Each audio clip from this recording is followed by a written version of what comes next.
Watching it, how does it feel watching it back? I don't think that I have to second guess anything. She got my damn attitude. It's like, when people don't understand, a lot of people just say, Lil Mama, why would you pick Lil Mama? You know, and the only thing they're looking at is that she's short.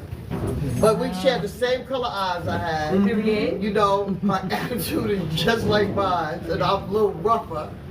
But it was like, for me, it was a perfect match. I couldn't figure out anybody else that I wanted to do it. Day one. Yeah, from the first day that I started even putting this thing together. And it's like, it's kind of all over the place. It's so many decades placed in one little thing there. And sometimes it's kind of hard to watch because it kind of makes you relive some stuff, or some things just don't look right, or people might not understand. And then also, the craziest thing is people learning the multiple lives that I had. I had so many freaking lives. But I can't take all the drugs away because my brother. I was like, a lot of it, it's so much of it is true. Tons of it is true. That airport scene, a little different because the feds came and got me out the airport. That was a little different there. The second trip was the Boston trip was there, but only thing that officer was my cousin, for real. He was really my family and told me, get the fuck about it. He said, you come back, you going. Because at that time, Boston was $49. It was like $49 in Boston. You can take drugs anywhere you wanted to go, but the pregnant way was the best way. Because they never checked you, and that was real for back then. You know, then it was really real. So Boston was a good place. $39, $49. Get you there in 2 seconds. Wow. And Lil Mama, you crushed it. Can we What did you have to do mentally to prepare for this role? To prepare for this role, the first thing that I always do is my homework. That's the key element for me when it comes to acting. And Deb was really an open book. Like, I was able to call her. She called me, and she was just like, Mama, I know actresses. Can't nobody play me but you. I was like, me? She was like, yes. And so immediately, the first thing that I did was inquired about her life. Like, aside from what we all know, you know, her being a pioneer in the music game, and just stepping her pivot into music and management, but more so about her upbringing, and then also to use my natural abilities and my natural grit from being from New York. We all hear the stories about Scarface. I never got locked up before, thank God. But I had my fights. I had my moments where people thought I was small and they could pick me and had to find out and things of that nature. So it's like I had to implement my natural abilities and also do my homework and pay homage to this woman, because the most important thing for me when I tell women's stories through acting is to not make a mockery of their story. So even if it's something that I can't relate to, or I don't understand, or that I feel is not aligned with my morals, I have to find the truth in it and the vulnerability in it to allow myself to tell a woman's story to where when she looks at you, she sees herself. She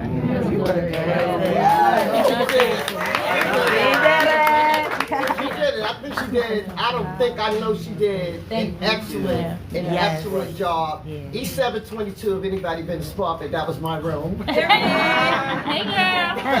Not hey girl. Anybody ever been there? But yeah, that stuff was real. You know, Pam was real, a real white girl that I became really, really cool with.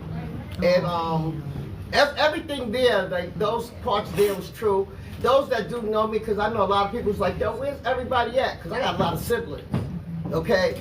But that show was done, in like 2 weeks we shot it. And it really was supposed to be a series. It wasn't supposed to be a movie, right? It wasn't supposed to be a movie, but the series will go back and really tell the stories of how things really are. So I have more than two. My brothers, they look young. They're young, but when we was in the street, they were older at that time. But I have sisters also in between from there. But all my siblings wasn't placed in there at that time because Y'all know how that goes. You gotta get in there first to just see what's going on. Our stories are the hardest stories to be told. And that's a big thing for me. If anybody know anything about me, I'm pro-woman.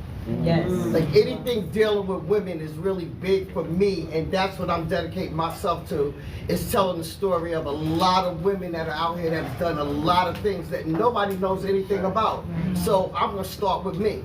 Who's better than you do yourself. And I never like telling my stories because I never like people knowing a whole lot of stuff about me. That was the one thing that was very, very hard and touching. It took me a while. I think Trey, which is our director. Yes. Like, I put everybody through a lot of stuff because there's a lot of things that I wouldn't talk about. Ben is real, but that's Benny, my Uncle Benny. Really Italian, real stuff there. And all that stuff is real. Like, it's real stuff, you know? My dad was gone before some of that time, like for real. But I really did do a lot of that stuff with him, and he did teach me a lot of things. Like, that's where all my corruption came from. Trey, can you tell us a little bit about how this project came together? Yeah. So as you see, there's a few people that we know. Deb had already teamed up with a couple of people to make the story, and originally, like she said, it was supposed to be. We were thinking about expanding it as a TV show. And then we said, why don't we just do the movie right now, tell the beginning phase, and let's give Paris, young Deb, who plays young Deb, find the people now to tell the beginning. And then we all know where it goes when she hits Atlanta, but many don't know this story. So it kind of morphed into the film, the movie aspect of it. Like she said, we shot a few weeks, like 15 days to do this. It was a tight space. We had to get it in at a certain time. Yeah. And obviously it's a certain time frame, so a lot of the footage we had to go and find footage from that time frame.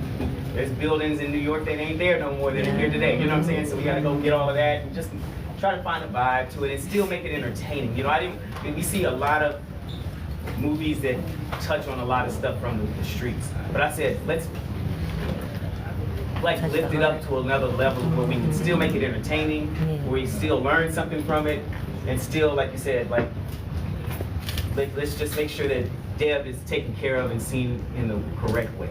So that was. I mean, the correct way is the only way to be seen. Exactly. It's just how it is, you know. Like, I was just a product of my environment, and it's like you look at a lot of women, and that's how I look at it. Like, so many women that's out here that go through so much shit, and not understand and not think that they can go anywhere just being a woman, period.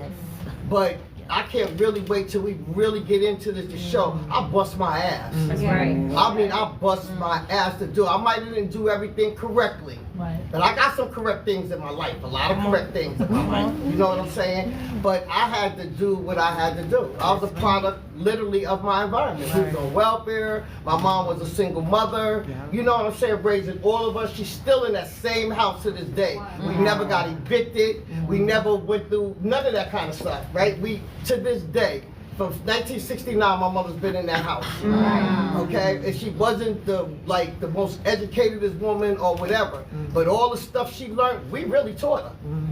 You know, because we had to get out there and self-teach ourselves how to get out there and to do a lot of stuff. But I really want to tell women, like, it's possible. I was on welfare. They paid for my education. You know, I might have couldn't go to no big university, but I went to school to get little bits and pieces of things. I knew this wasn't going to last forever. I wasn't going to be able to do this stuff forever. And I thank God I ain't do no real time in jail. I had favor over my life the whole while. So I definitely know that me doing the stuff that I was doing was being done for a reason. It was a reason just so I could come back and show, yo, we can do this. We can do this. And I think that's what's great about her story. You know, you see even though she's a product of her environment, we see people who are wealthy who are born from billionaires. They're a product of their environment. They might not be, you know, everybody comes from different spaces. And you come from this space, and a lot of times the media tries to fall, you know, heavy on us about like, oh, look where they come from. But they don't understand. This was where you raised, and then you come through. She made it through this. And Lil Mama, let me tell you, you did a phenomenal job.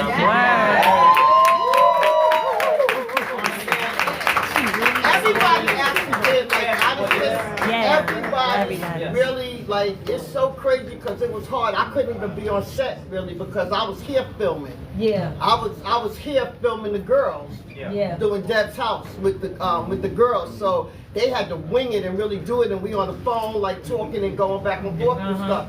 But everybody came through. And I want to say that though, that as a leading lady, it starts from the top.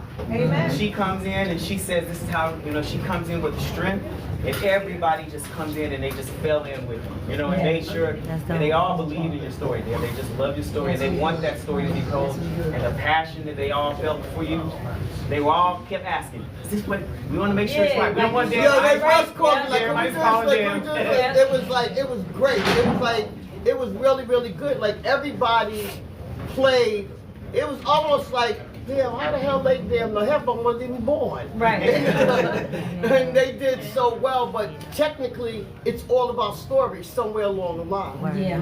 Somewhere along the line is every one of our stories.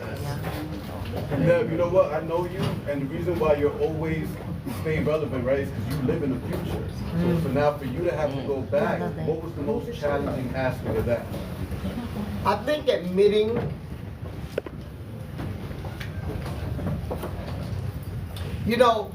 it's whether people, right, believe it or not, there was always some part of shame with me. You understand what I'm saying? Of me coming up. Even when I caught them bullets, even when when I got shot, I got hit 4 times with 57 Magnum. Wow. And the first thing people said, damn, what was you doing? It's like, or they downplay you, or no matter what it is, you always gonna hear some kind of gossip about something, Yeah. And then back then in my time, not like today, y'all got social media and y'all tell all your goddamn business. We couldn't do that back then. Right. Whatever went on in that house stayed in that house. Right. To this day, it's hard for me to flip on people. It's hard for me to I flip on your ass to you, but I'm not going to the public and telling everybody. Right. I'm not going on social media with all that bullshit. I'm not going to tell that one all this. I'm gonna check your ass. Right. So I came from a different school that's different, and it's kind of hard for me today to look at this, and I think that's what was hard, telling the story, because you're not supposed to tell your story. And the first time is when we did, what was that we did, Hip Hop Uncovered? Yeah, Hip Hop Uncovered, when I first told the story and I was talking about that.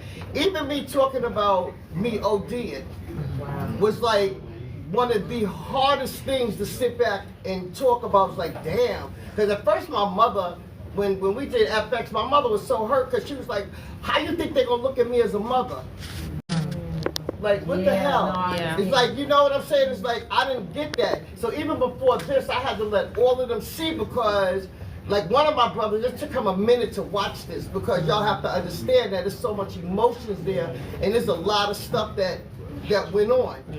Then there was sisters damn, what about us? You don't care nothing about me? You ain't saying nothing about me? You have to understand how this is. You know what I'm saying? And where you go at with this, but I also don't want to tell all your stories, because you might not want people to know some of the stuff that went on with you. Right. You know what I'm saying? So I'm going to use me. Yeah. I'll use me. I'm not going to have a problem saying it to me, and actually, it's good therapy. This has been really, and I thank you, Lil Mama, you don't even understand. When I was watching you, it's really crazy, because the Rubik's Cube is something that I had to do. My father gave me a lot of things to make me use my mind. Because the one thing he told me, he didn't want me to be like my mother. You know what I'm saying? It's you're going to be sharp, and he gave me a lot of hustles, a lot of different things that he showed me and what to do. And when I used to watch you, it was a little different for me when they was popping that money to me. I was I got super excited, how that was. But I was just watching when you handle it. I said, look a little cool Dad.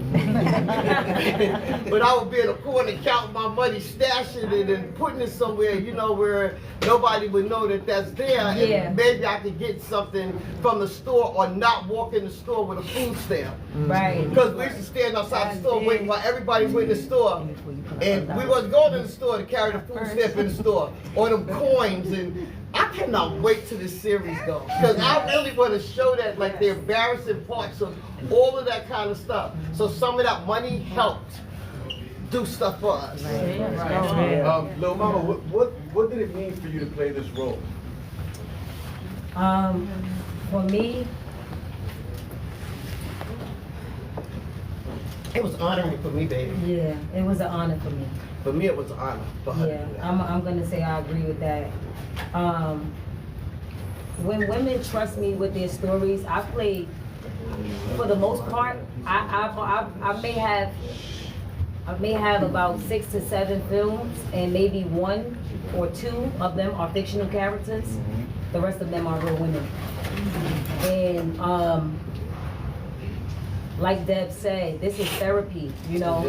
Every woman deals with mental health. All of us. All of us are dealing with a challenge, especially women of color, from our circumstances, because God put us here with a purpose. We are so much more than what we're born into. So it's like we're born into a street environment, but we're stars. We're something so special, and finding that and navigating through life, you're gonna go through some things. So whenever I go in to play a woman, I wanna know your story. I wanna know where you're coming from, and I wanna know where God is taking you, or at least get an idea of where you feel that is, and to look at your arc, to kind of see where that is. So when I tell the story, it could go from where you started, and understanding the process of, like, for example, to go through the process of what it took for Deb to come up, and it's like for her to see her father selling drugs. My father sold drugs too, and to be a norm. Like, I was walking down the street with my mother one day, and this bowels in the water flow to go to the sewer. And I'm like, my daddy got those. My mother like, you can't be saying that shit. It's mental health. Because I'm 4 years old saying that to my mother thinking it's cool. And she like, that's not cool, bro. Yeah. So to hear her story about her being out there so young, these things make us who we are. We are strong women, and we have every reason to be proud of everything that we made it through, all of our circumstances. You know what I'm saying? But I think that the ultimate goal is to do whatever you have to do to develop your mental health, and to find what allows you to operate in your divine feminine. You know? So to see her go from from the time I met her, and her evolution, even as a woman, still taking herself apart on her own. I watched Deb. She'll take herself apart and be like, oh, I didn't like that. I don't like how I did that. That wasn't right. Let me fix that. I'm moving like this from now on. And I'm like, wow, that's powerful. Because she's making tweaks still. And I'm making tweaks still. I'm still becoming. I'm not done.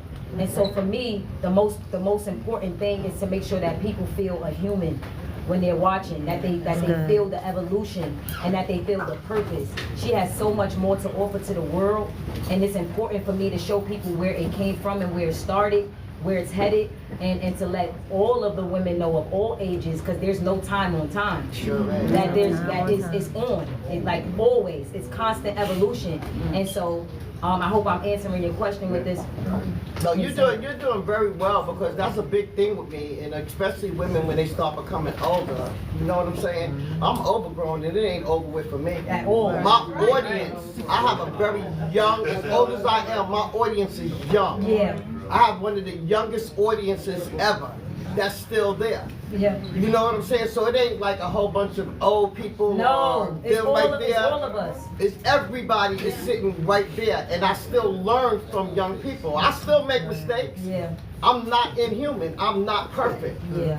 I am not perfect. You know what I'm saying? And we are all products of our environment. Yes. So you understand that this is the one thing that's so real, is when they say, once you're an adult, but twice you're a child. Okay? And you have to note that when people mess up in their life, and you see that now, when I see some of the adults and they mess up in their life, I'm not looking down upon them or going through all that shit, because I don't know your story. Exactly. I don't know where you came from. I don't know what made you go through what you're going through right now. And that's real. You know, so it's like with this internet shit, it's like the murder capital. It's like the murder capital where everybody's slandering, everybody's gangsters, everybody's all kind of shit right there on the end, but you don't know a person's story. You don't know where they came from. And that's the one thing that people have to understand. Like she said, mental health is real. I suffer with depression. You know what I'm saying? I go through stuff still. You know, you be careful what you ask for. Don't think because you might see us on the television screen or something like that that we big or bad. Girl, I still look at my phone ducking bill collectors, keeping it 100. Okay? I still duck a bill collector. I'm still hustling every single day to make it, to get out there and make it. And that shit is real. So be careful what you wish for. Be careful what you ask for. But don't sit around doing a whole bunch of crying and then have your hands out and expecting people to give you something that you probably don't even deserve it. And everybody wants something today and don't want to work for it. Okay? Or you get a Pam. That's real. I keep them around me for some reason.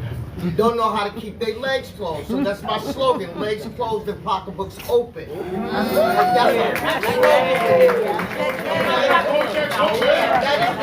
Legs closed and pocketbooks open. It's time to get back to the money. And especially with women.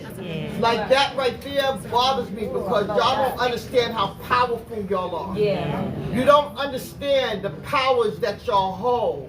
That shit between your legs is golden. But it ain't no good once it get hit. You drag that shit on as long as you can.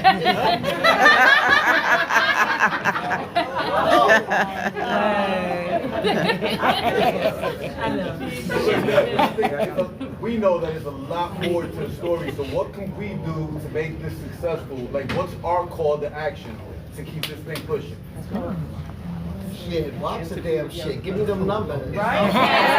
People about it. That's all Deb said. Deb was like, I don't care about a whole bunch of people just showing up to watch no movie. I want people that's gonna tell somebody about it. I was like, yeah, the people coming out, they gonna tell people. Think about WeTV family back there. Hey, y'all. Hello, my guy. Yeah, but yeah, you just tell people about it because I want to tell other women's stories. Go ahead, honey. First of all, there's two things I want to say. Of course, I want to spread the word. I'm the founder of the Kwanzaa Film Festival. But the second thing I want to say, I would like to hear the young. First of all, I want to say the cast was so dynamic. Yes. And I feel like the authenticity, the truth of it, no sensationalism, just the realness of the film was really captured. I believe it. So that is just really, a lot of times films like that, no, even when people are telling their own stories, sometimes they, it doesn't feel real. Honestly, it was a very honest story, but I love young performers, and I think she did such a good job. I just would love to hear.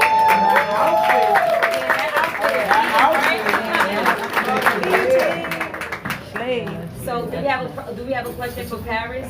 Yeah, For young Deb? I know with you being so young, how were you so mature in your role? Like, my acting coach was Wendy. She helped me a lot. Go, Wendy! She helped me out. She's been my acting coach ever since I started acting. So I started acting when I was 3 years old. So I'm 11 right now. I turned 11? Oh, yes. So, yeah, my mom helped me too. It was a little bit hard to channel because it was my life. But, I did it and I got it done. And you got it done. before we get out of here, does anybody have a question in the crowd? Yeah. Okay. What's up? So I wanted to know, are you gonna, if you do the series, will you keep it retro, like tell a story from back in the days? Because I'm from Farmers in Westgate. I live right down the block from Bloods. I grew up in foster care out there, so I was in the vicinity of everything that was going on, and I really felt a connection with you telling that story from a women's standpoint and what we went through. I feel like a lot of people need to see that. So, but will you keep it retro, or are you gonna bring it up to like where you were at with the management, or will you keep it back? No, we still gotta stay back. Yeah. Like you have to, in order for you to understand everything. When I tell you that I lived a lot of lives, it's people that sitting near me that would say, She ain't do no shit like that. Or the next one that's over there is like I saying, seen it. I "Yo, seen she it." fuck ass wild." Or somebody else will say something. 'Cause I was multiple people. When I tell you I was multiple people, I was multiple people. I was out there. Yeah. Like, I was out there, but not to the point that I have shit that I'm embarrassed about. You understand what I'm saying? I don't have embarrassing things or where people gonna pop up and start saying all this bullshit about it. When I did the FX, I said, well, if I'm bullshitting, I'm doing it the next day, I'll be all over the internet. And they'll be like, nope, this is how she was. She was in the whorehouse the other day and we seen her over there doing this stuff and here, there. No. So I want to go back from there. Because it's important to me for older women, especially, to see stuff like that because they think it's over with for them. Right. Of course, they made this thing when you hit 40, you're a cougar. They call you auntie. They made us old as Methuselah at 40 years old. Yeah. That's back in the day. That's back in the day. That ain't no more. No, that's still now. Hell no. 40 years old, they said you're a cougar. Yeah. 40 years old, I'm on my way. Look, I'm on my way. So I know you said there's going to be a series, but I have to know this, Miss Deb. What's up with Mikey? Is he alive? Oh. Turn off the camera. Okay. That You're is. not supposed to say, you can't tell. Right. You gotta wait. You gotta wait. I'm interested in it. One more question? Did they ever get justice for Amy? Like the Amy case, like Who the hell is Amy? Who's Amy? I mean, the white Pam. Did we ever get justice for Pam?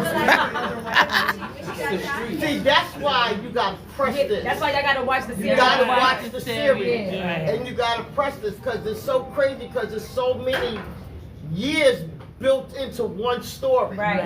Y'all have to understand that there was a lot of shit going on there. Yeah. It's all up in one story, but you gotta see everybody has their own story. And it's the craziest thing is even a mix up with some of my siblings is in there. Each one of them got, not each one, because there's only 4 of us. 4 of us that was the problem kids. Like, really 4 of us. Yeah. We don't know what's happening. Are you going to have baby? Yeah, we got kicked out the house. We got evicted. No, we was evicted. We literally, me and him got kicked out all the time. Like, Kicked out onto the streets. Go. Yeah, there's no bullshit. But I've been running away since I was 9 years old. So literally, I wouldn't be with my dad. Outside. So that was how that was. I was a little runaway child. Yeah. Are you going to add Bimmy to the story? Oh, he definitely Some have to be. highlights, He 'cause- definitely have to be in the story. Yes. Yeah. But he's not the only one. I have other siblings. You understand what I'm saying? I have another sister that's buck ass wild. Oh wow. Okay. Yeah. Her shit retarded. And, then it's him and I have another brother. So it's really us 4. And well, Risa too, because Risa was, yeah. I got a question. She church going now. I got a question. So, all right. So, are you gonna like skip around? Like, I know, like, you know, I'm a younger person, but I love learning the history of you as well. But I know a lot of people know you for being Waka Flocka mom, managing Nicki Minaj, you know. So, like, those people are like fans, and they're gonna want to see the story. So, are you gonna like hop around The and maybe music be like is, that was a memories? big thing that a lot of people want to see. I literally made my mind up this year that I'm going to tell the story about that music. Like, the thing that's so ill is that nobody knows those real stories. So every story that's out here now with all of them are lies. Friends, you got mad people. Okay, so they're not true. And because another thing, me being a woman, and I'm not crying about that. Okay, because yeah. see, check this out. Without me, he wouldn't be born. Right. Okay, so I don't worry about that. And I really don't need people praising me for all that stuff. But I've watched people that I know who closed their eyes today and their stories was told, and I know a lot of those stories was lies. Right. I know that those stories was not real, so I've made up my mind. I'm telling my story before somebody else does. Because I read sometimes that gets me disgusted when people start telling the stories of some of these artists, not just artists, but actors. I done touched a lot of people. Yep. From production, the whole sound of music today is my sound. That's right. That sound came from me. To this day, right now, the music sound is my sound. All those producers were mine. It all was. I'm going to tell my story. Yes. And if I lie on there, they'll have you all over the internet then. Yeah, But they it's not going to be a lie because I have receipts for so much stuff. You know what I'm saying? It's a lot. Even Prince just told me the other day. He said, Auntie, you need to really tell everything. Even though none of us say anything about you, he said, you really need to tell. But I'm also, believe it or not, I'm shy in my own way. I don't like standing up in front of a crowd of people because most of the time I feel negative energy. So I can't tell you my story. Okay, I can't tell it to you. And that's bad because I feel that with people. Well, you feel That's not their real. energy? Do you feel the energy that people I can feel the energy. I cannot tell you. Oh, so you don't want to share your story with them because you like, Yeah, and I can feel the energy of people or how they look, and then you also have to know that a lot of people's not really happy for you. You understand what I'm saying? So even for me, for this movie, these was my A-listers. They were my A-listers. And that's something that we need to do. We need to start looking out for each other. Like you sit there and y'all complain about so much stuff. It's because you don't look out for none of them that's here. And I'll be honest with you, you know, this is the way to tell your story because you don't have to get up there and advocate for yourself or speak on your own behalf. When you can take this artistry and use it as your testimony to be able to get your story out there, that is the best way. And I totally agree with you. I think that falls on my head as well as far as telling my story before I go. That's something that I say all the time. Because not only will people lie and try to destroy your legacy to the best of their ability, you know, the people are also very hungry and eager to know. So if they get a little bit of something, even if it's a 45-minute fake documentary, they're going to watch it and take away from it what they can because they want to know. So it's either you're going to let somebody else tell it or you're going to tell it. Y'all know something that was so ill? I don't think y'all heard what that baby said. She said it was hard for me to play this because she lived a hard life. Do you understand what I'm saying? And I'm grateful that she has a good life because she wouldn't be able to say something like that. Even though she's acting and doing the stuff that she's doing, it still don't mean anything. But it's something she don't know about, and that's what's good. And I wish that there was a lot of other ones that's like her, that's like her, that can say the same story, that they can say the same thing. That that was hard. This is hard. I have no idea what that You know was. what I'm saying? And that was great. I heard you. I heard what you said. And that was so. That's so deep. Go ahead, baby. What you I have a said? two-part question. Young lady, how did you, when this role came to you, what in your heart said, I can do this and I'm gonna bring it to show everybody and make them feel it through the screen? The second part, for the adults, what you know now, what would you tell your 16-year-old self today? Young lady first. So, you know, it was all God. He gave me all the confidence. Amen.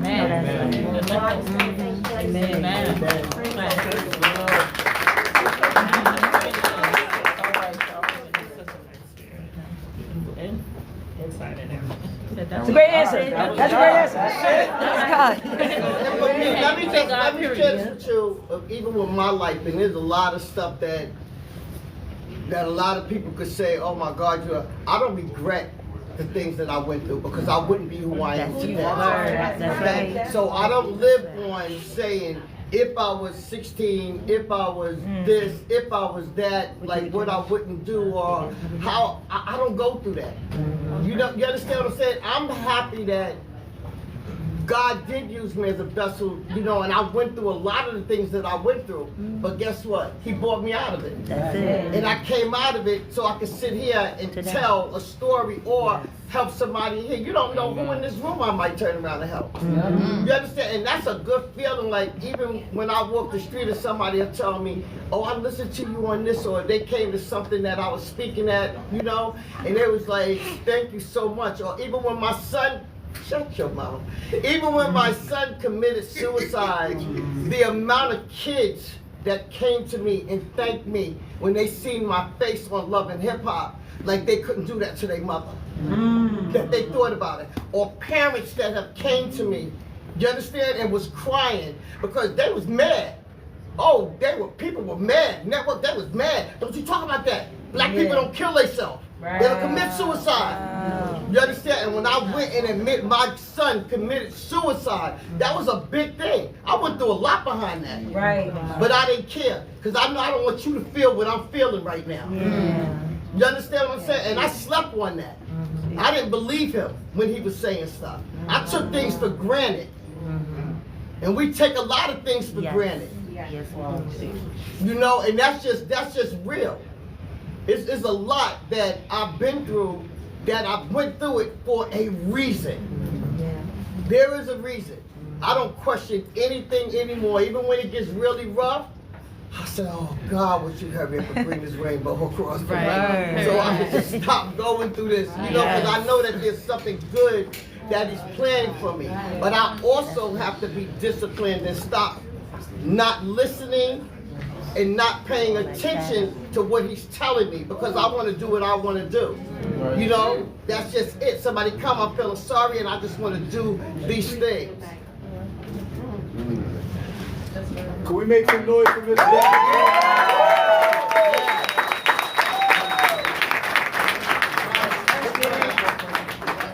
You seem to have deep connection with your father. And I wanted to ask, how did that help shape like your life as far as personally? Do you feel like it would have been different without him there? What do you feel the differences would have been? And for the young Deb, and for Deb and young Deb, do they feel like they have a connection with their dad in the same sense? Thank you, sir. You know, a girl, and I'm gonna say this to all the men that's in this room, they have children. Okay, and this is some real shit. You make us who we are. Okay, and that's very, very important. I thought my father was everything, and honestly, and I love my dad to death. Like, you couldn't tell me nothing about him, but he corrupted the hell out of me. He corrupted me.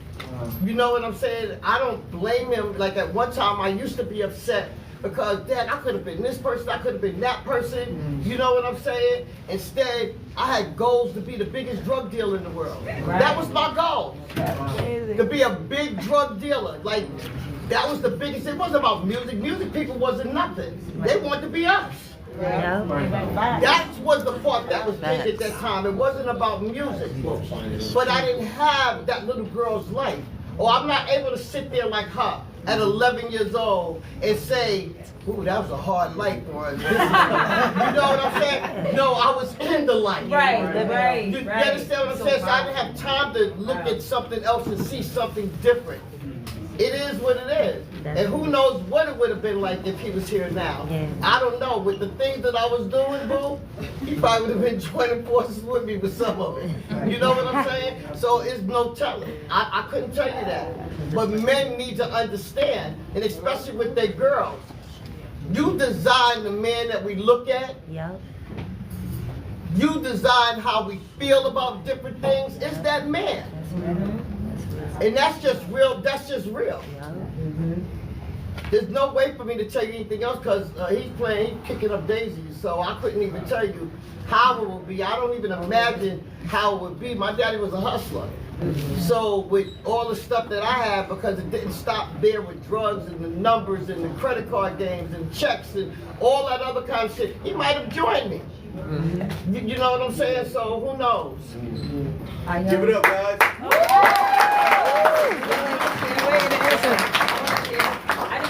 I want to build on that because he did ask all of us to share a piece of how our father shows up in our lives, and I do want you to get a chance to speak too because I feel like we all have different perspectives. So to build on top of what Deb said, I totally agree with her. The fathers in the room, even if you have not planted your seed, even if you haven't yet planted your seed, you have to remember that the woman is walking maternity energy. Whatever you put in our hands, we are going to nurture. So if it's drugs, we're gonna make the best out of that. If it's a drill, we'll become the best construction worker. We might, create our own business in that. And so for me, my story would be that I had an amazing relationship with my father. I've always had an old soul. I watch these people grow up. When I tell them that, they be like turning their head, and I'm like, yeah, you was 20, and then you turned 30, and then you turned 40. I watched you grow up. And you know, and there was these different points because my father hustled too, and he was a part of the crack game, and he's one of the best at whatever he does. And so I saw a lot, you know what I mean? And I did get a chance to see some of those things that, like for your scene where you was up there playing with the baby powder. I knew it wasn't baby powder, but I was very young and I was turned on to things that I wasn't supposed to be turned on to. Although it wasn't being placed in my hand, it was still around me and I was a fan. So, you know, I would say for my dad, like I watched him purge when I turned, I think I was 13 or 14. My aunt, who was his youngest sister, and although he has other siblings, this is his closest sibling because it was only the two of them in the house growing up. When she turned 17, my father was in prison. I probably was like 1 or 2 years old. When he came home from jail, my cousin was born. He was coming to the hospital because his sister had a baby. And when I turned 14, all my father could see was my aunt. And he was like, I can't go back to jail, so I have to stop selling drugs and I have to figure out another way.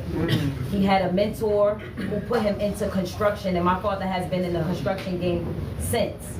He has been working diligently on his, I guess he always knew that I looked up to him. I would say things and do things to let him know that he was visible, like that he wasn't low.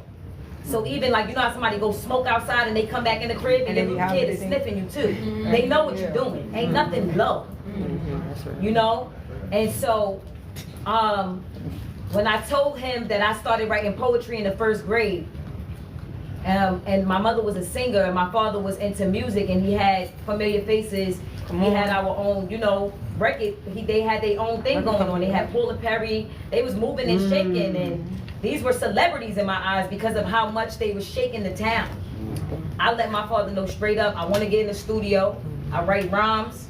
My raps was a little, you know, I was killing people and rapping like Jadakiss and DMX Uptown. I was living in Harlem, so I was writing like the people I was listening to, and they let me know, you know. The point is this, when my father started investing into me and sending me to the studio and looking at the things that I like naturally, like music or dance, and paying for my dance programs and stuff like that, I started to see, yeah, he's a gangster, he's a street guy, but he's also smart enough, and I appreciate him for his. Yeah. Take it. Take it. It's okay. My father's not a perfect man, but I appreciate him for his brilliance. Yes. He was able to identify with cycle, and he chose that he did not want to do it. It was days when I was 14 and I was writing in my diary that my father hates me because he was so angry with the purge. He loved the streets, but he knew he couldn't continue to do that and still have me become who he wanted me to be. And I have brothers as well, but I feel like for him, it was like, this is my daughter. And he didn't judge his sister. He didn't make my aunt feel like she was some young mother that was worthless. No, he stepped up. My cousin called my father daddy, and he have a father. But my father stepped up for his sister and for his children. You get what I'm saying? And I just want y'all to know, like how Deb said to the fathers in the room, we love y'all. We look up to you. You guys give us purpose. And I'm so blessed to have had my father in my life. And under all circumstances, whether he was doing bad and he was trying to figure it out, or he made mistakes along the way, I love him through it all. And that's my little man. Like, I watched him grow up. He can say what he wants. I watched him become the man that he is today.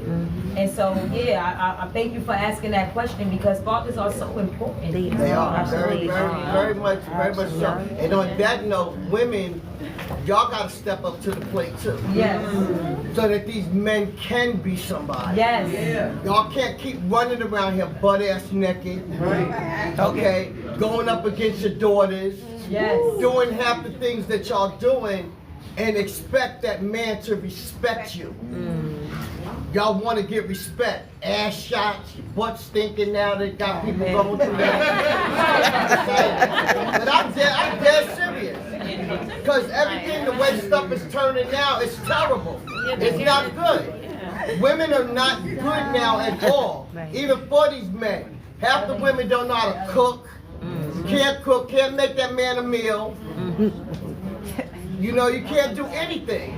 Y'all also have something to do. I had to learn how to make up a bed. My grandmother told me, Deborah, you're going to have to do more than just throw your legs up. Right. You're going to have to learn how to make up a bed. You're going to have to go in here and learn how to cook. I cook my behind off. That's right. I cook. Okay? So it's stuff that women don't do today. You don't want to clean up. You don't want to do nothing. Right. But thinking of materialistic things that you're supposed to get. So it's not even just on that man, but we also have a sense of responsibility and also know that he's not the new welfare check either. Come on now. Okay? You gotta But help you us. also have to think about that. And that stuff is that's just real. That's real. And I'm done on that.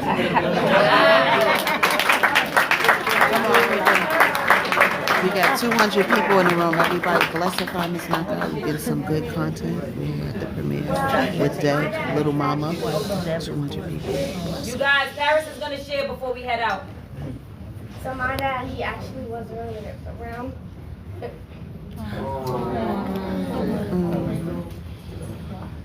So this is hard for her. Yeah. My mom. Oh, Mom. Hi, Mom. Mom. What you gonna do, Mom? You got it. You got it. You got it. You got it. You got it. You got it. That's okay. That's all right. You don't have to. You don't have to. But my dad stepped up. Your dad stepped up. Grandpa stepped up. Yes. And my dad has been in my life. Since the day I was born, he's never missed a moment of my life. And since Paris was born, he's never missed a moment of hers. That's beautiful. And I respect him and I thank him to this day for stepping up to the plate and doing what her dad chose not to do. I don't knock our father. He has his own issues he needs to deal with. But I'm blessed to be surrounded by people who support her and support us. And I'm super grateful for my father, who, like what Mama said, has been in my life. He's not perfect, but he's been the perfect example of a man, of a husband to my mother, and to a father and a grandfather to my daughter. Yeah, y'all raised her right. Like, honestly, it is so important for her because that affects her later on. Like, where people think that these things are nothing. Yeah. They think that this is nothing. That she's going to say, okay, he wasn't around, she's going to be all right. She's going to be affected by that later on in life. And that's what people, and men, and that's what people don't understand. You don't understand from the behaviors that some of you guys do, and some women too. I ain't gonna just blame it on the man. Right. Okay? That y'all don't understand what these babies go through behind all of this stuff. Or if you upset with that man, and now he can't see his child, or any of that ain't got nothing to do with it. Sometimes seeing him is better than getting a t-shirt from him. Or getting $1 from him. Just seeing the child and spending some time with him alone. That's it. That's why when you have them, know why you having them. Know that you want them with no expectations. You're not expecting anything. In wedlock or out of wedlock. Because it don't make a difference. But just note that these babies suffer behind all of this. Wow. And that's just it. That's a deep question. You asked that question, you? Some messing right up out. That was a deep question. The question was really, it was really deep. I watched Mama with her father, and I was like, yo, that dynamic on the screen is so, like, picture perfect, like, to capture. So she's pulling from real life experiences. And even when I look at you sitting next to her, I'm like, y'all are like a part of the same spirit. So it worked. Like, I was like, somebody got. But what do you say about her? Because now look at her, she's a baby that experienced something that she's never experienced in her life. Like that it was something that was still hard for her, but it's still touching. Right. Because even if my father just did that with me, I would have him just the settling part of it. That's where I'm at with that. Just the settling part of it. Even if he just gave me that, it would be good. Which is you know, which is stupid because that's how we get screwed up. Yeah. You know what I'm saying? Just wanting that love and that attention, even if it's not good. Right. Yeah. You know what, Miss Deb? I'm a grandmother. She still loves me to death. If you text her, she can talk to her father, be happy, and sometimes, you know, we be like, why you so happy? But don't question, you know what you have to, in her own time, she's gonna learn in her own time. Yeah. But don't deny her that Don't do that. that. Let her have that relationship with her father, because that man is gonna drape the way for her her man in her life that comes into her life. Don't pull it away. Your personal feelings is your feelings. It's never going to be hers. Right. And she, to me, she's able to talk about something that she don't want. Just have them conversations with her. Or how she felt, how was your visit, how was this. Just stay on top of those little things. But don't deny her or question her. What you want to see him for? He don't even come to see you. Yeah, that's what my mom did to me. My mom never let me see my dad. Yeah. And I don't have a relationship with my dad. And I feel the neglect in that. My father is. So when I see the relationship on screen, even though it wasn't the best, it wasn't the best. But I'm somebody to this day still trying to find out who my father is, because she refused to tell me. That's deep. And that's because we hold stuff inside of us that's not fair to children. It's not fair to them. Whatever she went through him, why, you know? I think too that's kind of why in her performance there is some strength in her. Yes. She's going through. You feel like there's something she's been. Yes. But I know how to. It may not be the same thing, but she had her thing. Yeah. Yeah, she's tapping into something totally different. It's the same thing, but yet different thing. I don't know. I know that sounds a little contradictory. You know? Yeah. They've got the community out here. Yeah, Got the community out here. Auntie Dad got the community out here. Like family. Yeah, blessings. How you doing? How you doing? Great. Nelson, hey, I know, right? That would be nice. Could we get a group photo? All the way, but, okay, yeah, everybody stay here, then they'll take the picture this way. Yes. Right? Yeah. Makes sense. Oh, like, Yeah, they get up, and then they stand and you take the picture that way. Yeah. Or what? You want us all to go that way? Or it'll make sense to me. Right? What you think?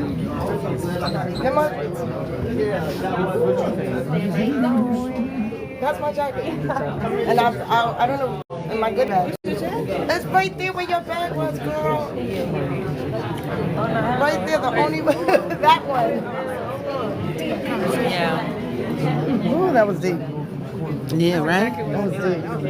That was deep. It wasn't just like a regular Q&A. Oh, no, Josh was in Hold on, I'm trying to see if we get a right time. Hold on. I see he trying to. I was bugging. I said, oh, water go this way. And I told him, I said, how do you get over there that fast? I'm going to just take it. Yeah, yeah. Instead of doing the selfie. Ready? 1, 2, 3.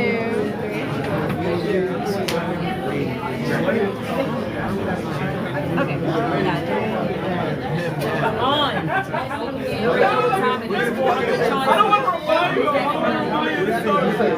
Oh, yeah. Oh, this? Yeah. Oh. Yeah, the It's a swarm. It's a swarm. Wait, try. I gotta. Yo, I'm on live. Give me a second. I got your message. I just couldn't answer. You got it? Yeah, I got it. You want to do So that? Yeah, give me a second Go just to down get this. and it's literally the truck right in front. Okay. And then just ask me anything. Okay. I'll be real. All right. I'm gonna probably be with Mama. Okay. I got you. I'm asking my number. What? I'm asking my number. Oh, Make it. Oh, yeah. No, I know what to do. Yeah. You know, I know what to do.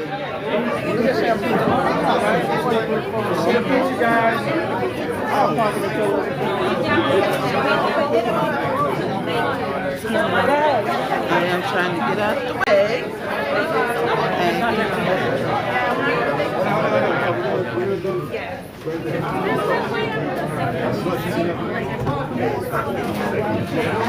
Here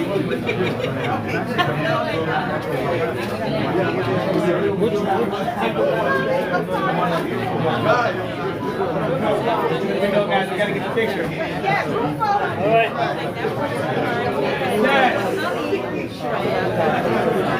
So my name is Miss Knockout. How you doing? I gotta definitely get with you. I've been trying to get to your class for a long time. I studied with Mark, you know, a little bit, Mark John Jeffries and a few people. Yeah, I'm here. I'm in Jersey. Okay. No, get it. Let me see how it looks. Can we make way for that camera behind you? Where's the camera? Come on, thank you. Everybody gotta get out. Ready up. Somebody take her water, Paris. This chair is not this way. Can you stay? You step up. You can hold that one more.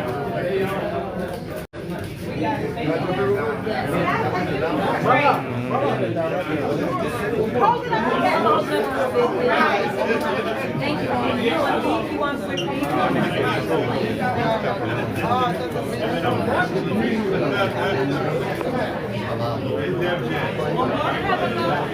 Everybody blessed and fly alive. Almost 200 people in here.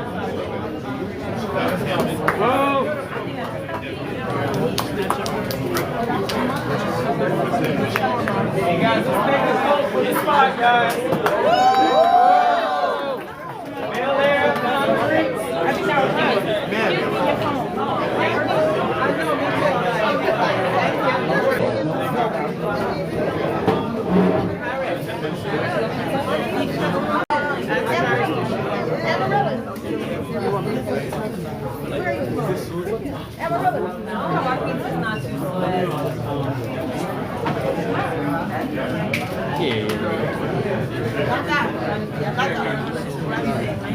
Yeah, I'm gonna get it.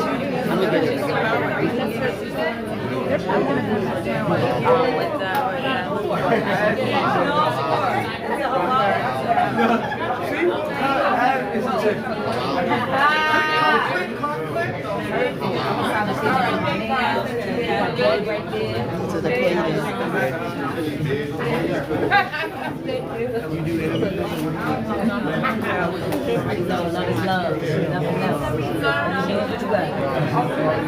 I need this. I gotta take this home. I gotta take it with this. Who else got one? I need this. Where you get this from? Where's that, Marilla? Oh, that's mine? Oh, for real? That's mine right there? You know about that. What's going on with this moment? What's that gold one? Where's that gold one? Where's that gold? Then now you just gotta get these ready and you can flip. I gotta sit up on that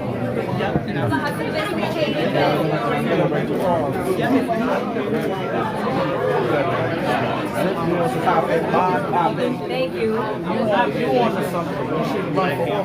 All right. Thank you. For sure. Thank you so much. Great question. Thank you. Thank you guys for hosting us.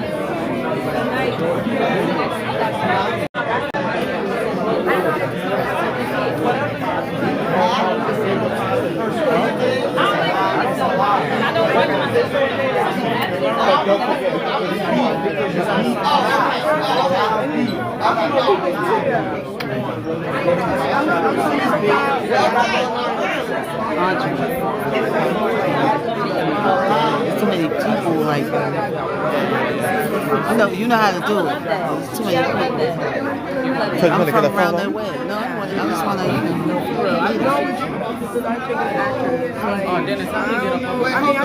But can I just make one more announcement? Just to the ladies. One more announcement, okay?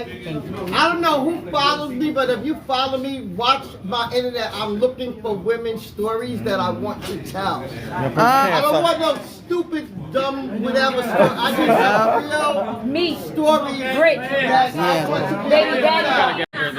my platform. My platform. Here we go.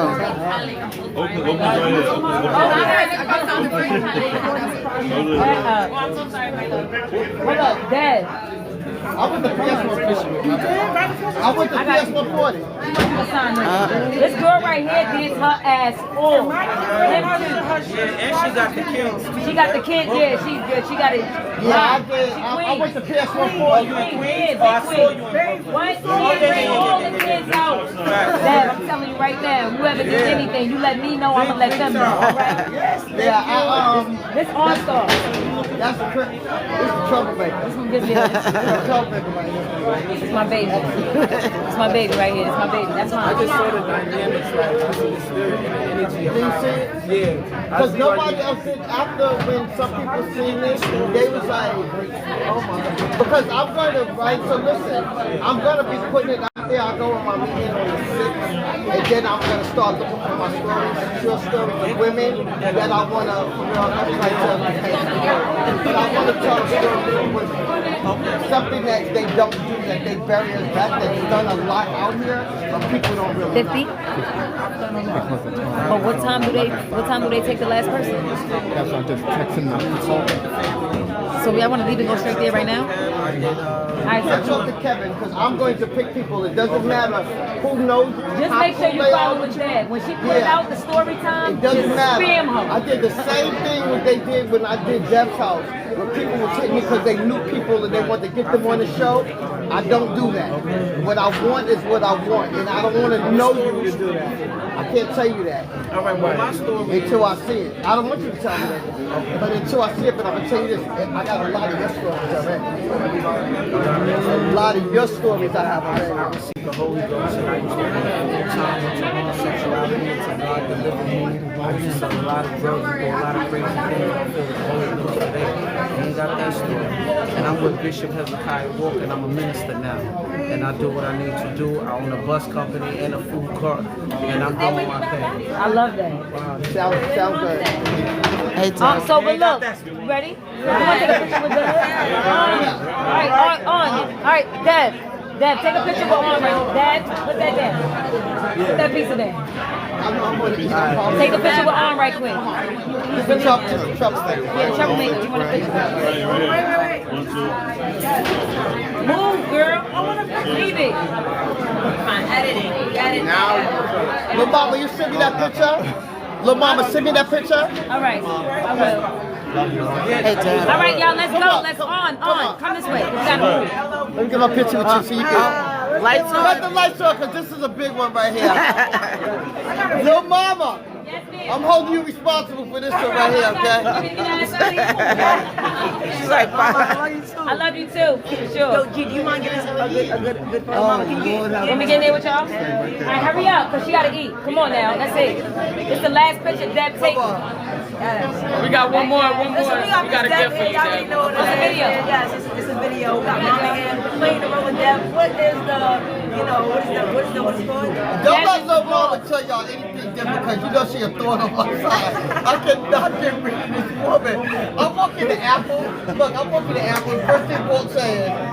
Before you say your name, I almost fall over. Lil Mama get on the phone. Talking about you. I said, Lord have mercy, this girl right here. I was like, yo, Deb, you know Billboard, baby? It's my people. Yo, I be laughing so hard, but you hard-headed. No, I love you though. Yeah, now you all hard-headed, Billboard. Put me on camera. Nigga, you're hard-headed. You're hard-headed. You have to listen. And that's what the show was all My about. brother on. It wasn't about me picking somebody to represent them. It was about showing y'all how you destroy your own career. Miss Deb. What's up? Oh, now you ready? You ready now? Miss Deb. Hi, Deb. I'm from around the way. I'm from Farmers. It's the first time I'm meeting you. I grew up around Bloods, but I grew up in foster care. So y'all doing better than me. I didn't know none of my parents. You know, I basically. I'm on the conference. Hi, baby. Family's in the building. Hey. How are you? I gotta call you. I've been saying I gotta call you, not just because I'm just looking at you right now, but I have been trying to call you. I've been flying back and forth, but I'm gonna call you when I get back to LA. Okay? All right, I love you. Yeah, so I grew up in foster care, so I don't know none of my parents. That's a big You know thing what for I'm me. saying? Foster care is something. Yeah, That's a lot so of I people grew don't up know. around Yeah, that that's really area, good. and I basically raised myself. I was a battle rapper at 16, you know, bartering, working the seminars to get in the battle, and then I live around in the city now, but I basically raised myself, you know, so I had a crazy journey. And that's so I a could lot relate. of stories that I I can really relate want to to. go through with a lot Yeah, of I'm gonna people, try to guys. hit you women's up. stories. We from the same neighborhood. I'm gonna try to hit I you want up. women's stories. Yeah. That's I what I want. want to I'm definitely gonna spam you. executive producer. I have a talk show called Tales of a Latino where I bring women Where's to your, their stories. where's the It's on YouTube right now, but we're streaming on over 39 platforms. I'm also a distributor. Yes, I I go to also the host bathroom. podcasts get I didn't even get no monetized. pieces. So I would love to work with you. I have a single Lil Mama. It's okay. I get something. I know, right? Right? This part where it wears out too, right? From you strapping it around. Yeah, yeah. It just fits everything in, you know. Like, just a young girl and not knowing. My chair buddy right here. With the cheers. Some of the same spots, and that's what people don't understand. Sorry about that. Just text me. So I'm gonna try to spam you. I'm gonna try to like. Spam me? Well, I mean, no, you said to tell a story. I mean, you said. I don't know how to. I don't know how to get to you. I'm gonna put an email on there. Yeah. for people No, I'm to not put gonna their spam you. I mean, that's. Yeah, I got you. Thank you. Oh, hell yeah. Appreciate it. Yeah. Campers are great.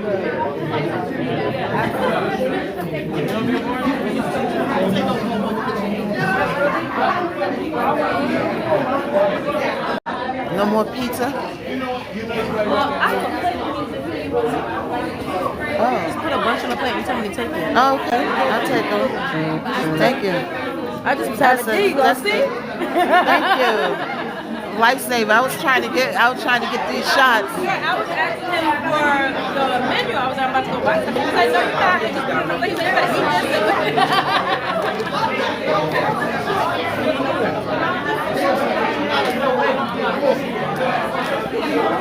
All right, y'all. So look, that was it. The Q&A. Everybody showed Miss Knockout some love. We had 200 people in here, and nobody was blessifying Miss Knockout with all this good content. And I didn't want to interrupt the show. But we got some good content tonight. Y'all need to blessify Miss Knockout so I can keep bringing you this content. All right? Tapify him. Get your orange card. Blessify Miss Knockout. Thank you so much, Charlene. Thank you. Are you going down? That's what I'm talking about, Anthony. You know what I'm saying? You know, I'm out here working hard. The power beggars is just sitting there talking about, give me a uni, where's the job? I'm out here working.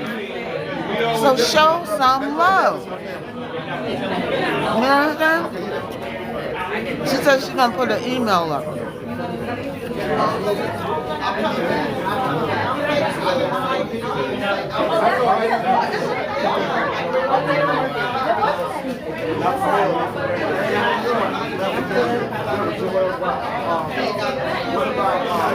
I was in the middle, finally getting her to tell her my story, and then he comes in with a FaceTime. It's like, come on. It's like crazy.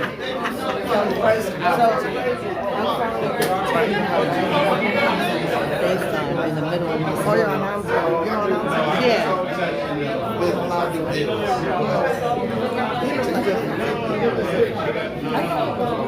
It's like I'm in the middle of telling her my story, and it's like it's crazy. And it turns out I'm the story that she's interested in because I'm from Corsica, so she's big on it. It's like people are so like pushy. They're so pushy.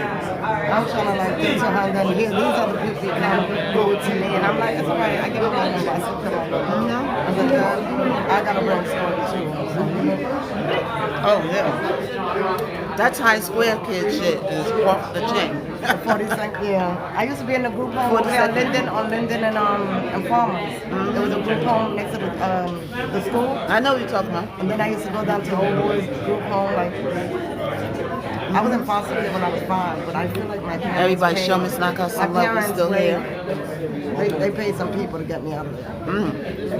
You know, in the 80s, it was. It's crazy. The BCW failed me. I lived on BCW failed everybody. I lived in the art show. They failed everybody. And still, he used to come to my house all the time. I think I remember that. Come to my house, you know, my son and everything. And I would never like. I think I remember that. Never like give him the time of day. Is there more chicken on there? I feel like he got. Was that the chicken? I don't know. I feel like he got a sickness. That number for so many years. No, that wasn't the chicken. Forget about it.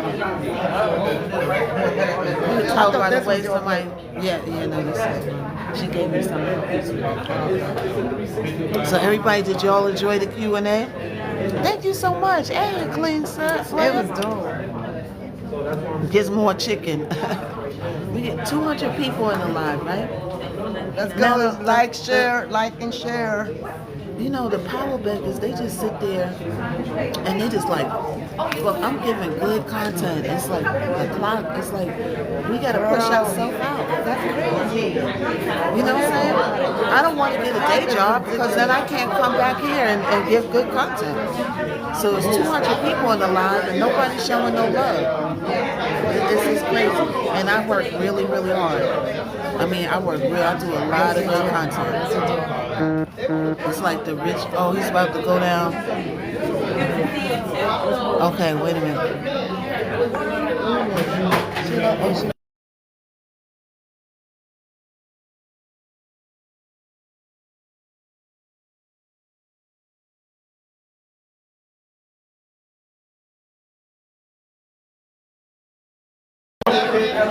All right, y'all, look.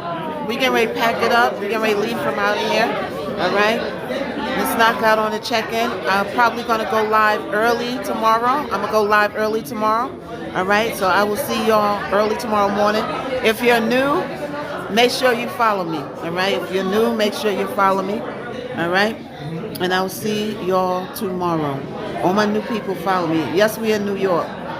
All my new people follow me, and all y'all come back tomorrow morning. I do hot topics. We always have good content in here. Thank you so much, everybody coming through. All right? Oh, yeah. Oh, no, you want me to stay live and interview, I'm about right? to go down now. Okay. No, we're going to stay live. Hold on. If you wanna go down that way? Yeah. Go down okay. All right. Let's go to the bathroom. I'm about to go down now.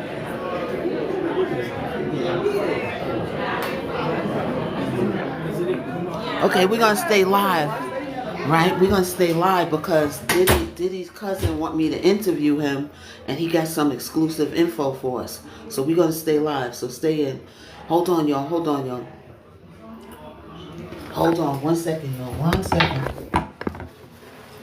1 second.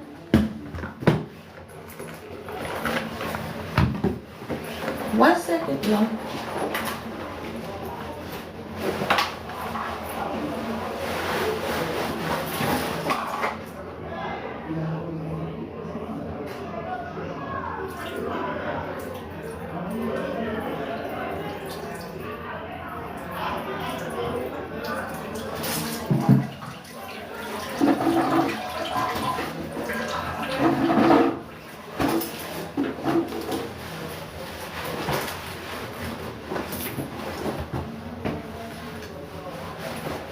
Give me a second, y'all. We're going to go down and get this interview. I forgot about him.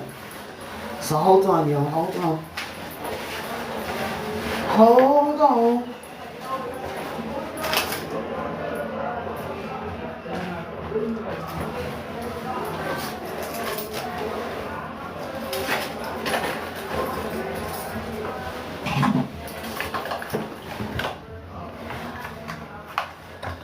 All right, y'all. So we're going to go down and get this interview real quick. Hold on.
My bad. I muted by accident. So we're gonna go down. We're gonna get an interview with Diddy's cousin, right? He's gonna give us an exclusive on how Diddy's doing.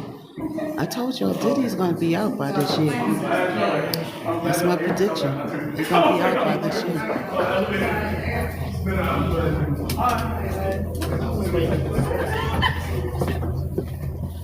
Yeah, we had to ask people. We like. Anyway, so in the elevator, y'all.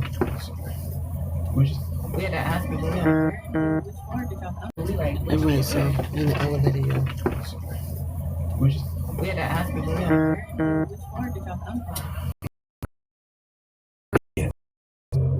Because he was in the screen. Yeah, I'm like, I feel like somebody's supposed to be down here, but I get it. I'm come check this out. Right.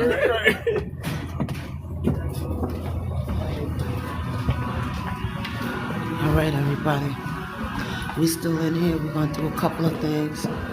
So he's gonna give us a little exclusive on how Diddy's doing. It's too late.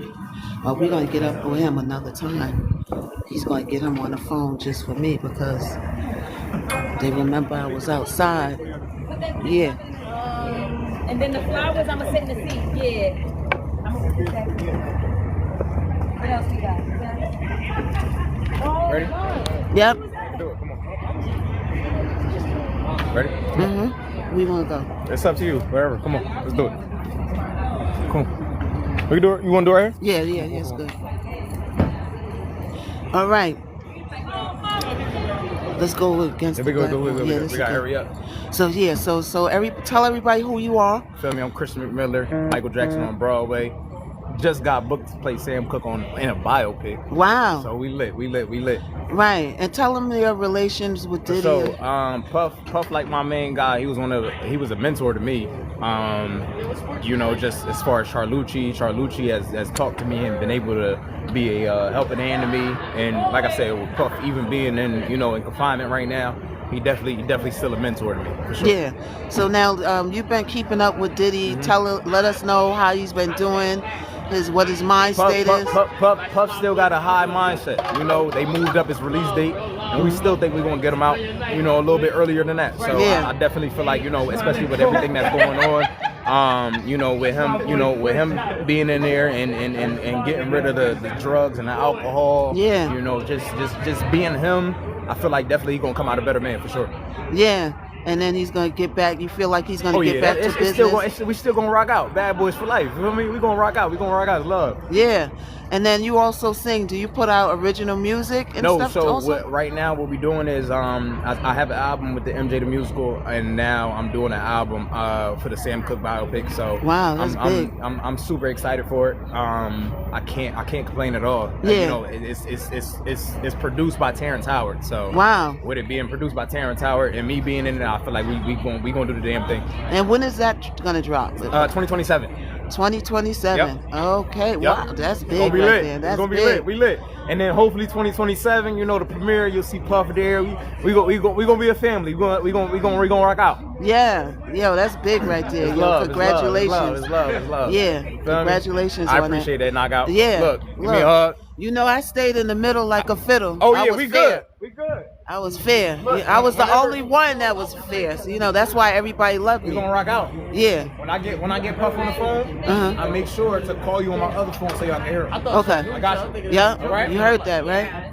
We're gonna get the exclusive because I stayed fair. That's what you get when you're fair. Yeah. Yeah. He was at the trial. These are my longtime friends. To go, Lil Mama. You got your connection with that? She said that she gonna put an email up because everybody was, and then the guy came in with the doggone FaceTime. I'm in the middle of my story, right? The guy who he's a cop. He come in with the phone in the middle of my story. Oh, I'm like, yo. It's like I just can't catch a break. You know what I'm saying?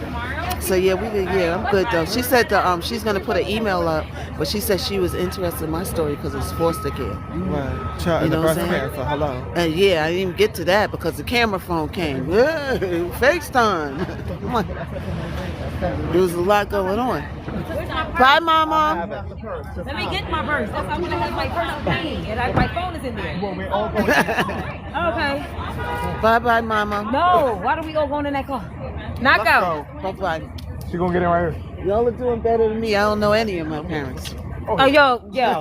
So yeah, everybody's doing better than Knockout. I'm gonna text you. Yes. All right, y'all. So we getting ready to head out. I wanted her to, I invited all my stylist friends for that. So which way we gotta walk? All right, y'all. So everybody, you heard that. He's gonna call Diddy on his other phone. When Diddy calls him, they're gonna give us the exclusive, and that's what you get when you stay fair and in the middle like a fiddle. You know what I'm saying? Everybody else telling one-sided stories. You gotta tell both sides of stories. Two sides of the story, and then it's the truth. You know what I'm saying? So we're gonna continue with hot topics. Oh, this is 8th Avenue. I gotta go to 6. So we're gonna continue with hot topics. We got Hillary Clinton's deposition next. All right. They said Hillary Clinton's deposition is good. All right. So we got to go this way. All right. So everybody, I'm going to go get some rest. I'll be back on early in the morning. And we're going to get it popping. All right. They're going to another club. I'm not going to hang up.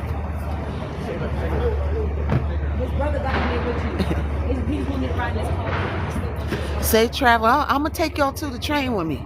Y'all want to walk me to the train? You know what I'm saying? So, you know, we working hard over here. It's hard out here for a pimp. You know what I'm saying? It's hard out here for a pimp. I feel like when you're doing real content, it's like so much harder than when people are just sitting in a live, doing battles, begging for unis. Like, they get all the light. They making $16,000 a week. You know what I'm saying? But that's okay. We keep on grinding. And we keep on doing what we do. Just published my first 3 books, all available on Amazon. Oh, that's congratulations. Congratulations on your books. Congrats. Wow, 3 books. Did you put them all out at the same time? Hold on, I gotta tighten up my bag. This girl had the same bag as me. She holds it by the handle now. She don't put it on. Hold up, y'all. Hold on, y'all. I gotta fix my bag. My bag's coming loose.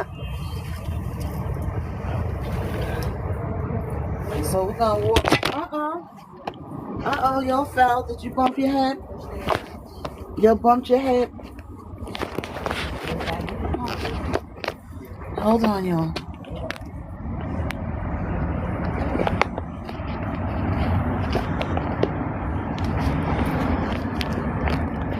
I don't even know how this got tangled like that. So they all going to another club. I could have went to the club if I want to, but you know, I'm gonna go home. So that guy, hold on, y'all. You know, that guy played Michael Jackson on Broadway in a Michael Jackson musical. Did y'all know that? And now he's about to play Sam Cooke, produced by Terrence Howard. Wow, right? That's gonna be like, the Sam Cooke story was never really told like that. Like, we hear Michael Jackson's story all the time, but we never heard like Sam Cooke. So I'm looking forward, coming in 2027. Hey, this was such a good live. Oh man, I'm falling apart, y'all. I'm falling the freak apart. This was such a good live. I'm gonna repost it on the Tubula-fication. Read between the lines. Right? Hold on, y'all.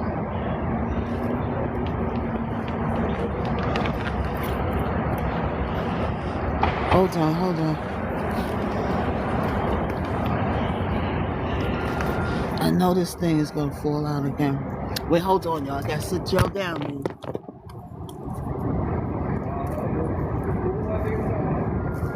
Hold on. Alrighty.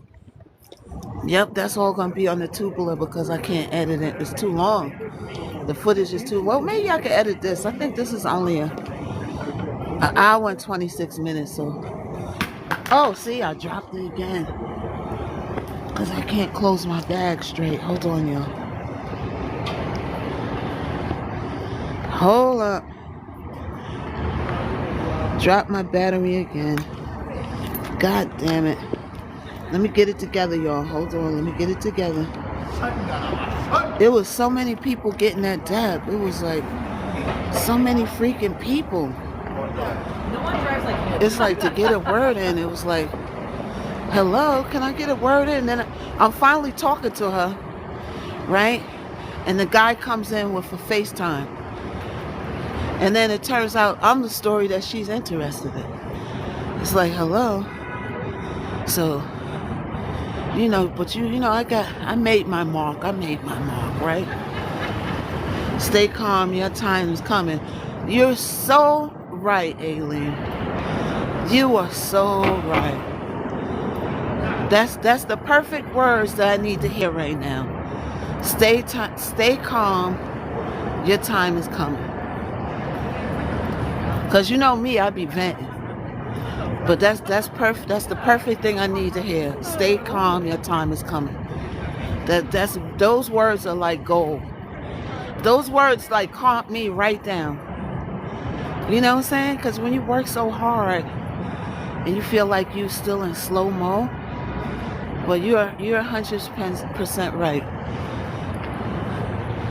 Everything and everybody has their time.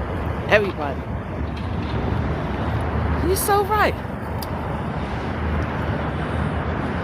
Yep. So y'all are gonna walk with me to the train. Everybody show Miss Knockout some love. Tapifying, keep sharifying, keep blessifying. I do want to turn my jacket inside out. Because you know why? I don't like to ride home with the logos out. Hold on, y'all. We're gonna turn this jacket. Give me 2 seconds, y'all. 2 seconds. It draws too much attention. So we're gonna take the attention down a couple of notches. See, this is the reversible jacket. It's reversible. Reversible. Right? Thank you so much, Liz. Thank you. Everybody get your orange heart. I appreciate everybody that came in tonight.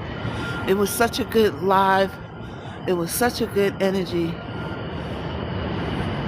It's such a good vibe. in the store, and it's, when it comes out on the 6th, y'all. It comes out on the 6th. So make sure y'all go and watch it. It was very good. Lil Mama did her thing. She did her thing. You know, I watched Lil Mama and her brother. You seen her brother took her thing. You know, I watched Lil Mama and her brother. You seen her brother took time to talk to me because me and their mother were friends. Her mother brought me to a lot of open mics and introduced me to a lot of open mics that was singing, but they still let me go up there and rap. And you know, I used to go to their house, and Lil Mama and the little brothers were there, and Lil Mama's jumping on the bed, and I watched them grow up, and now she's doing what she's doing. Her mother is no longer with us, but she's watching over us. She's probably walking with me right now. She's probably walking me to the train station saying, "Knockout, let me walk you to the train. Let me walk you to the train, girl."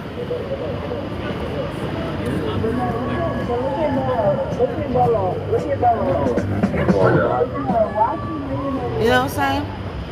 Yeah. So, you know, that was a great loss for her. She went through a lot, losing her mother at the height of her getting to her fame. Her mother was, you know, losing her battle to, at the height of her getting to her fame, her mother was, you know, losing her battle to, she had breast cancer. Got breast cancer later. She had a different kind of breast cancer. You know, there's different strains. I survived my breast cancer, but she didn't survive hers. You know, sometimes you don't catch it until it's further along. And she didn't catch it, you know. It was at a certain point. It was a little further along. And, you know, this is life. This is how life is.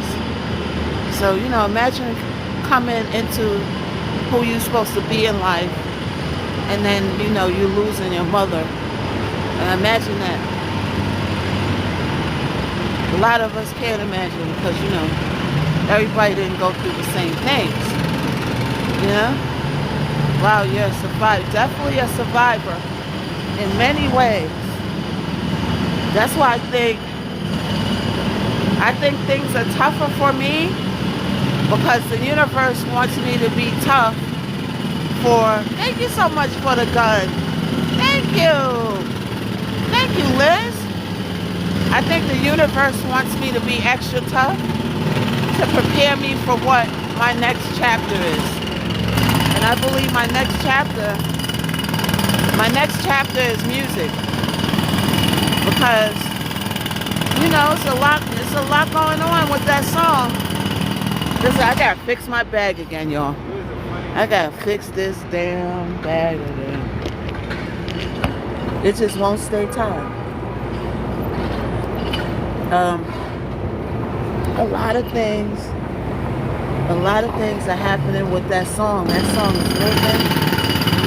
It said rotate up. Okay, we gotta get away from them, y'all. Hold on. We gotta get away from them.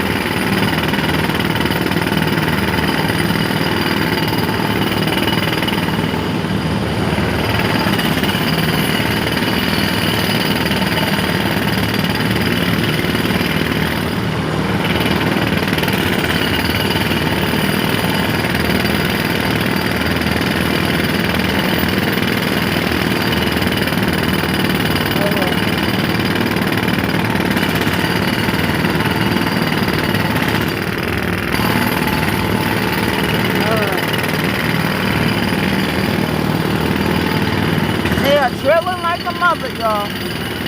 Working worldwide. Ain't Queen Slayer. That's right. Working worldwide.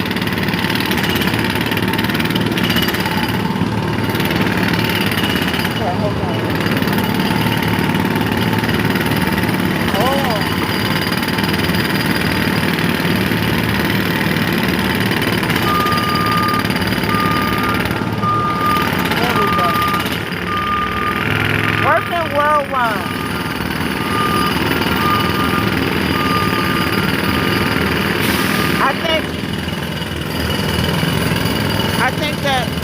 my next chapter is gonna be music. I can feel it. Of course, y'all are coming with me. All right, they're drilling. Let's get out of here. Let's get out of here. Let's get away from the drillers, y'all. Hold on.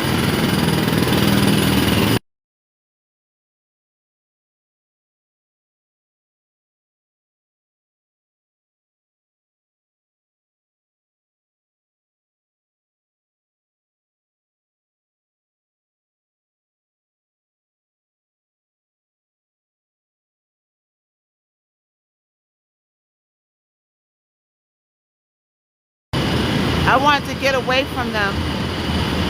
You know what I'm saying? I wanted to get away from the drillers, y'all, a little bit. The noise was crazy. So, I'll be on early tomorrow. Yo, don't worry, y'all gonna come down with me to the train until we get in the train to a cutoff. Just like we did from Queens, when we came from Queens. So, yeah, I could have went with them to the club, but I'm just gonna take it in tonight. You know what I'm saying? I'm gonna take it in tonight.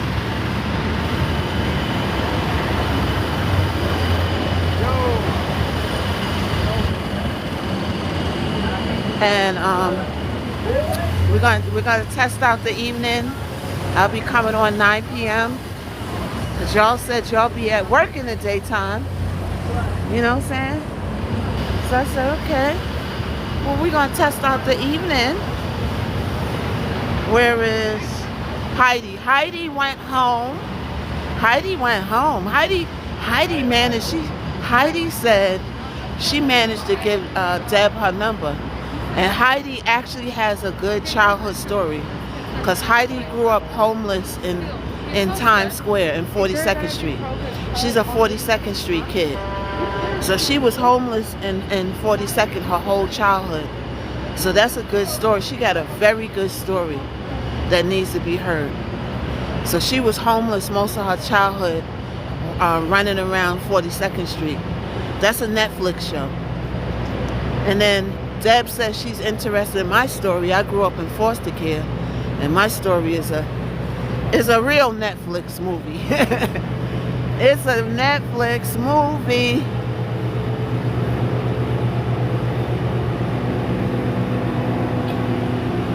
Yep. I could, you know, I'm still gonna write a book. I am still gonna write a book.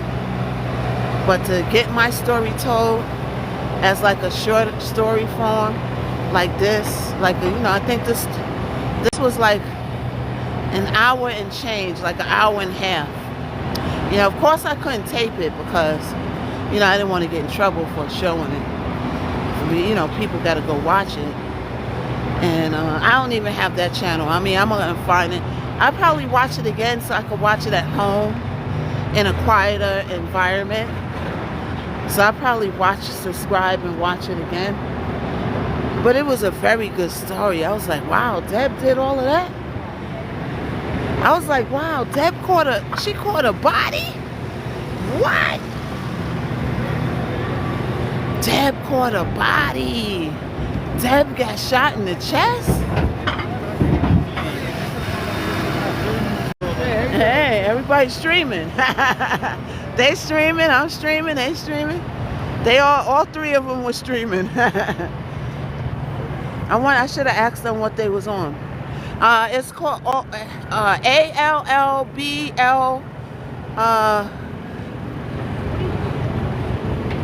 Google it.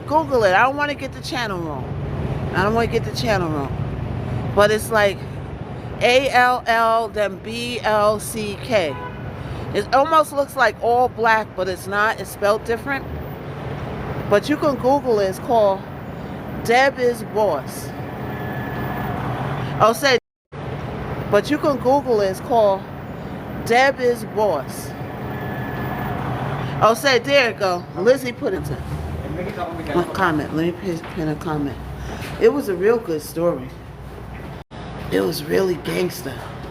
Yeah, thank you.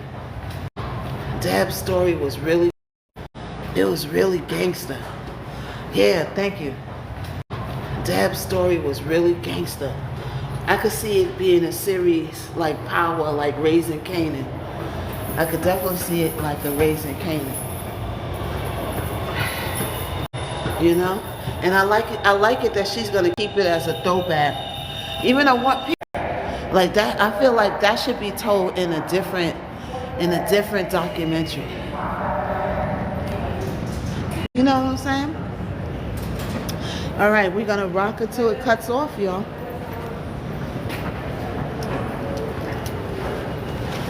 We're gonna rock until it cuts off.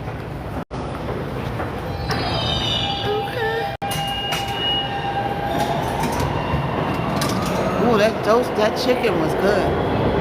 That chicken was good. It was seasoned. It didn't taste like cardboard.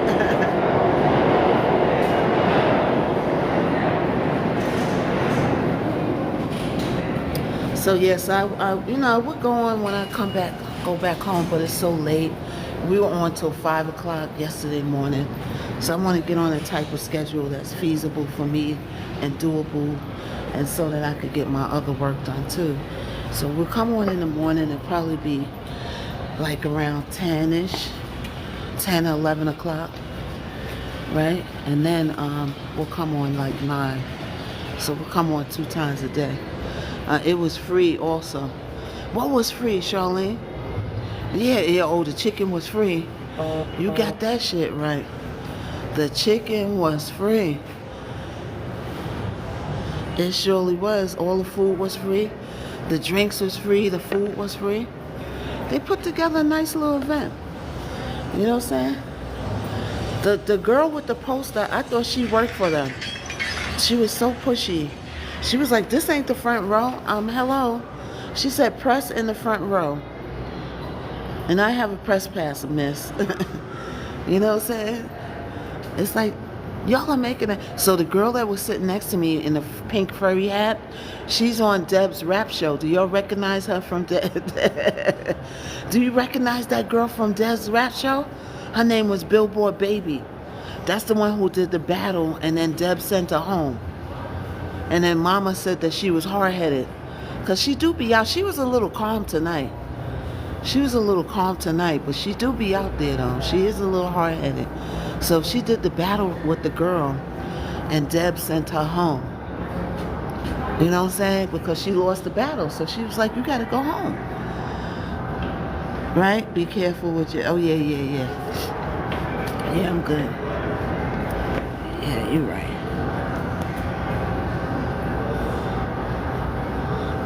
Yep, so, you're right, Barbara. You still gotta be, you can't sleep on here. Hold on, let me zip my jacket. Hold on,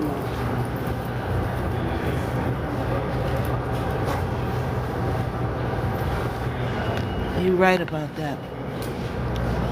You can't sleep. You can't get caught slipping. As soon as you get caught slipping, they'll come up on ya. You know what I'm saying? I gotta order a new battery, y'all. One of my batteries is acting up. I need a nice, strong battery.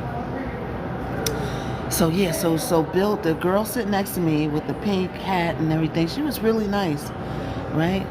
And she was on that show, but she's like out there though. She's like uncontrollable. She's like a person, like, if she would listen a little more to people, she would be further in her career. You know what I'm saying? But it's like she's all over the place. So she had to do a battle with this girl, and she wound up getting sent home. And plus she kept calling Deb bro. She was like, yo, bro. And Deb's like, I'm not your bro. Stop calling me bro. And grabbing her crotch like she got a beefcake, right? So Deb was like, stop calling me bro. Y'all can watch it. It's on YouTube.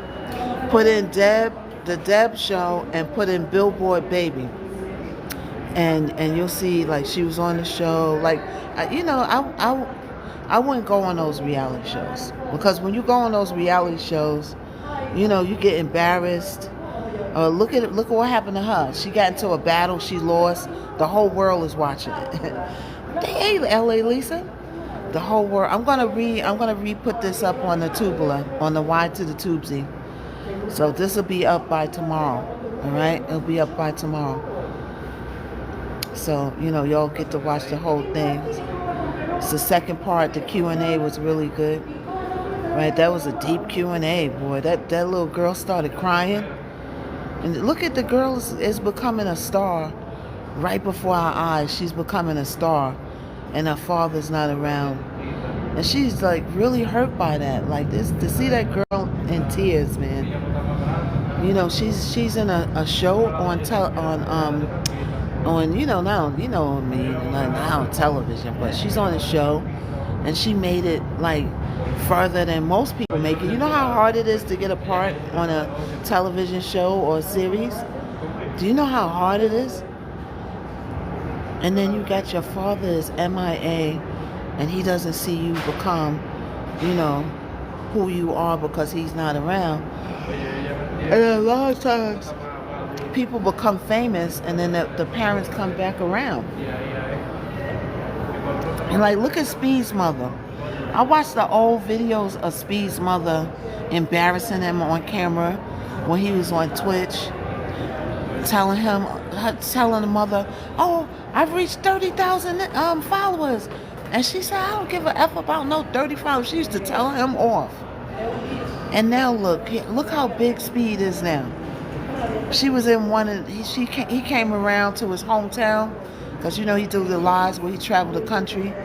She said, "Oh, let me hold," so that was asking him for money. Now Speed is she was raised well. The father, I love the father. The father has been supporting him since day one. The father participates in the streams and all of that. My son loves him. Yeah, I love Speed, man.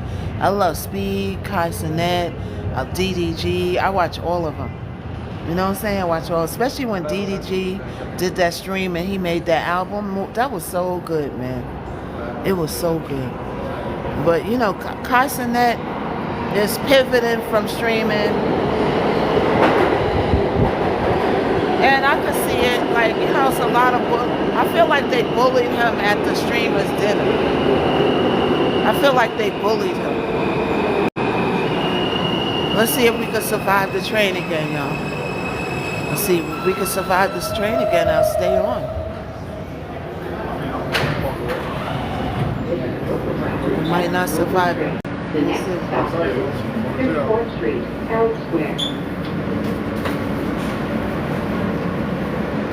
So I feel like when he was at the Streamer Awards, I feel like they bullied him when the girl came over and said, "Oh, you look like the guy that they did the documentary about, talking about Diddy." It's like, why would you do that to him? Like, why would you say that? And then she said, "Oh, I'm just joking." Like, no, you weren't joking. You're just making bad jokes. You know what I'm saying? On both sides is messed up. You're making a joke about a man who lost his livelihood and is in jail, and then you're making jokes about Kai Cenat, which he did very, very good. Yeah, my lash is bugging. Is it good now? Kai Cenat was breaking records left and right. And one thing about society, they don't like you when you start making too much money. You know what I'm saying? Because it's not that many people that get to the point where they make that kind of money. So they start to tear you down. I'm good? Okay. Like money. So they start to tear you down. I'm good? Okay. Like money. So they start to tear you down. I'm good? Okay. Yeah. He's in the EpiPen house, and so is who. So how come you ain't going after him? And he's in there 33,000 times. What is it? Is it 39,000 times? 30-something thousand times he's in there. Jay-Z's in there a few times. So what, it's like, be fair. Have a blessed night. See you tomorrow. Okay. See you tomorrow. Yeah, we getting ready to jump off here, y'all. I'm on the train. It's going to be going in and out. Have a blessed night. See you tomorrow. Okay. See you tomorrow. Yeah, we getting ready to jump off here, y'all. I'm on the train. It's going to be going in and out the tunnels. So, I will see y'all early tomorrow, probably like 11 o'clock-ish. I'll see y'all. We're going to go over the Hillary deposition. We got a lot to talk about. One more stop. Hold on, one more stop. Can y'all still? We got a lot to talk about. One more stop. Hold on, one more stop. Can y'all still?